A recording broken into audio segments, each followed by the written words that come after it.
The Battle of Wilson's Creek, also known as the Battle of Oak Hills, was the first major battle of the Trans-Mississippi Theater of the American Civil War, fought on August 10, 1861, near Springfield, Missouri, between Federal forces and the Missouri State Guard. It is sometimes called the Bull Run of the West. At the beginning of the war, Missouri maintained an officially neutral status. However, its governor, Claiborne Fox Jackson, began to work with the Confederacy to bring Missouri out of the Union by purchasing arms from and fighting alongside Confederate troops. This resulted in his removal by a constitutional convention in July. In early August 1861, Confederates under the command of Brig. Gen. Benjamin McCulloch and Missouri State Guard troops under the command of Maj. Gen. Sterling Price approached Brig. Gen. Nathaniel Leon's Army of the West, which was camped at Springfield. On August 9, both sides formulated plans to attack the other. At about 5 a.m. on August 10, Leon, in two columns commanded by himself and Carl Franz Sigel, attacked the Confederates on Wilson's Creek about 12 miles southwest of Springfield. Confederate cavalry received the first blow and retreated from the high ground, later referred to as Bloody Hill, and infantry soon rushed up to stabilize their positions. The Confederates attacked the Union forces 3 times during the day, but failed to break through the Union line. When General Leon was killed during the battle and General Thomas William Sweeney wounded, Major Samuel D. Sturgis assumed command of the Union forces. Meanwhile, the Confederates routed Sigel's column south of Skeggs Branch.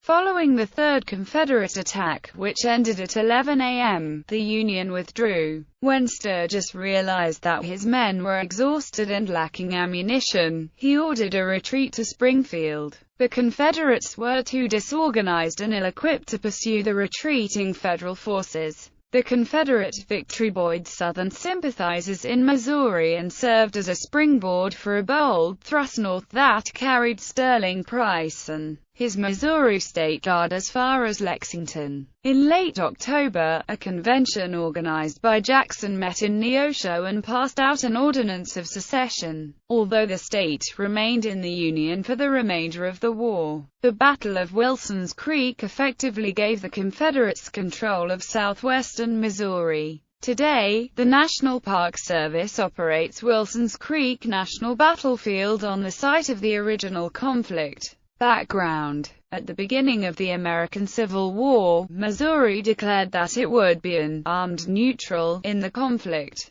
and not send materials or men to either side. On April 20, 1861, a secessionist mob seized the Liberty Arsenal, increasing Union concerns in the state. The neutrality was put to a major test on May 10, 1861, in what became known as the Camp Jackson Affair. Governor Claiborne F. Jackson had called out the Missouri Volunteer Militia to drill on the edge of St. Louis in Lindell Grove. The governor had clandestinely obtained artillery from the Confederacy and smuggled it into the militia encampment, referred to as Camp Jackson. Captain Nathaniel Leon was aware of this shipment and was concerned the militia would move on the St. Louis Arsenal. Thomas W. Sweeney was put in command of the arsenal's defense, and Leon surrounded the militia camp with Union troops and Home Guards, forcing the surrender of the militia. When he marched the prisoners through the streets to the arsenal, some angry members of the crowd began to press against the procession. Taunts and jostling eventually led to gunfire and many deaths, mostly civilians but also several soldiers and members of the militia. A day later, the Missouri General Assembly created the Missouri State Guards theoretically to defend the state from attacks from perceived enemies from either side of the war. The governor appointed Sterling Price as its commander with the rank of Major General of State Forces. The State Guard was divided into divisions, with each division consisting of units raised from a military district of Missouri and commanded by a brigadier general. Because much of their recruiting areas were behind Union lines, many divisions were the size of a brigade, consisting of only a few regiments. Fearing Missouri's tilt to the south, William S. Harney, the federal commander of the U.S. Army's Department of the West, negotiated the Price-Harney Truce on May 12, 1861, which nominally agreed to cooperation between the U.S. Army and the MSG to maintain order in Missouri and protect it from outside interference. Governor Jackson publicly declared his support for the truce, while secretly requesting that Confederate forces enter Missouri to liberate Missouri from federal control. After complaints by Missouri Unionists, Harney was replaced by Leon, further undermining the fragile truce. On June 12, 1861, Leon and Jackson met St. Louis Planters House Hotel in a last attempt to avoid a resumption of fighting. Both sides were inflexible, with Leon demanding the right to inspect any area of the state for Confederate intervention, and Governor Jackson refusing and demanding that federal forces be restricted to the St. Louis metropolitan area. The meeting ended with Leon saying, "This means war. In an hour one of my officers will call for you and conduct you out of my lines." Leon sent a force under General Sweeney to Springfield, while his own forces quickly captured the capital and pursued Jackson, Price, and the now exiled state government across Missouri. Skirmishes followed, including the Battle of Boonville on June 17 and the Battle of Carthage on July 5.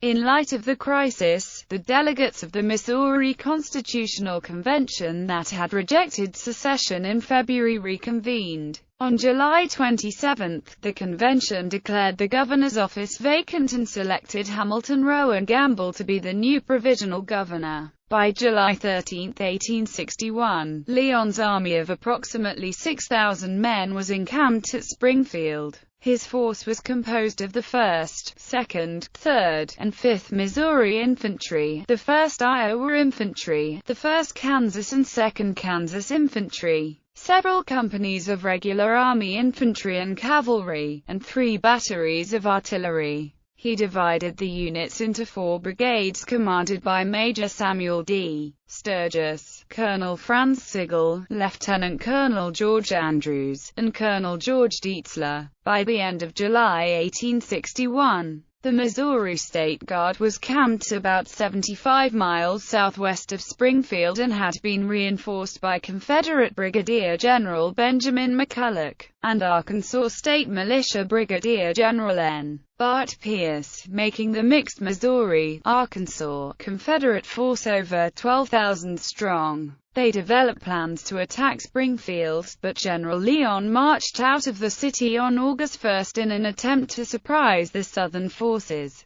The Army's vanguard skirmished at Dug Springs, Missouri on August 2. The Union force emerged as the victor, but Leon learned he was outnumbered more than 2-1 and retreated back to Springfield. McCulloch, now in command of the Missourian Army, gave chase. By August 6, his force was encamped at Wilson's Creek, 10 miles southwest of the city. After Price threatened to launch an attack without his support, McCulloch agreed to an attack at dawn on the 10th, but when a rainstorm started during the evening of the 9th, he cancelled his plans and ordered his troops back to camp. Outnumbered, Leon planned to withdraw northeast to Rolla to reinforce and resupply, but not before launching a surprise attack on the Missourian camp to delay pursuit. Union Colonel Franz Sigel proposed striking McCulloch in a pincer movement, which would split the already outnumbered Union force, and Leon concurred. He planned to lead 1,200 men in a flanking maneuver while the main body under Leon struck from the north. In accord with Sigel's plan, the Union Army marched out of Springfield on the rainy night of August 9, 1861,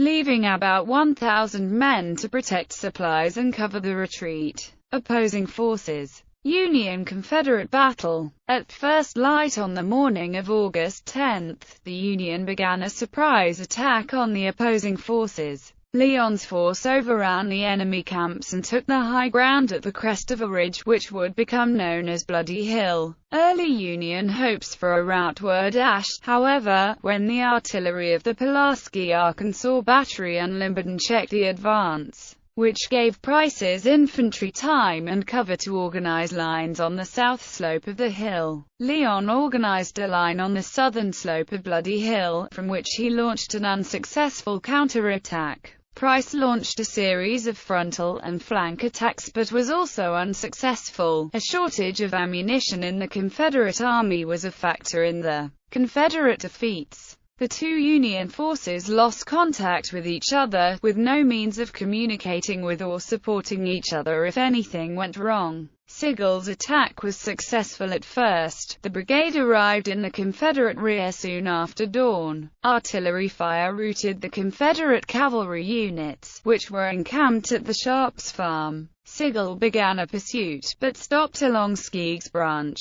During the break, he failed to post skirmishers, leaving his left flank open for an attack. Meanwhile, McCulloch rallied several Confederate units, including the 3rd Louisiana Infantry and the 3rd Division from the Missouri State Guard, to lead a counterattack. Sigel's men mistook the 3rd Louisiana for the 1st Iowa Infantry and withheld their fire until the Confederates were nearly upon them. His flank was consequently devastated by the counterattack, and his brigade was routed, losing 4 cannons. Sigel and his men fled the field, leaving the force under Leon, Sweeney, and Sturgis holding out alone. With the rout of Sigel's flank, the momentum of the battle shifted in the South's favor. Leon was wounded twice, and his horse was killed during the fighting. He returned to Union lines on foot and commandeered a bay horse ridden by Maj. E.L. McElhaney of the Missouri Infantry. Leon became the first Union general to be killed in the war. He was shot in the heart on Bloody Hill at about 9:30 a.m., while leading the 2nd Kansas Infantry in a countercharge. General Sweeney was shot in the leg, and Major Sturgis, as the highest-ranking regular Army officer, assumed command of the Union Army. While still in a defensible position atop the hill, Union supplies were low and morale was worsening. By 11 a.m., the Union forces had already repulsed 3 separate Confederate charges.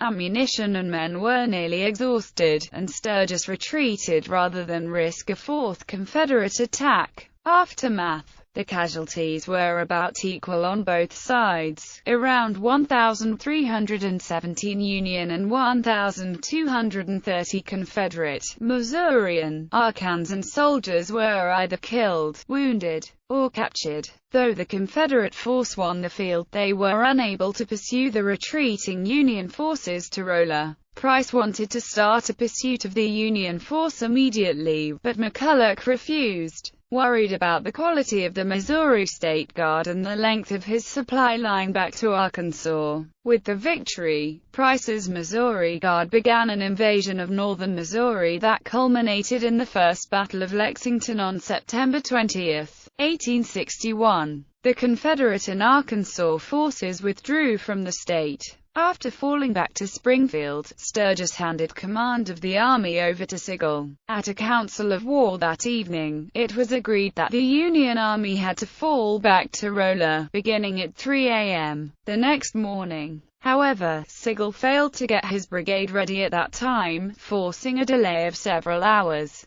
Along the retreat route, Sigel's men took several lengthy delays to prepare meals. This caused the other officers to force Sigel to turn command back over to Sturgis. On October 30, 1861, the Missourians under Price and Jackson formally joined the Confederate cause in Neosho, Missouri. A rump of the Missouri State Assembly meeting in Neosho, Missouri passed the resolutions for Missouri secession and Jackson became the governor of Confederate Missouri. However, the secession action was never accepted by most of the population of Missouri, and the state remained in the Union throughout the war. What little control Price and Jackson did have was diminished by Confederate reverses during the battles of Fredericktown on October 21 and the First Battle of Springfield on October 25.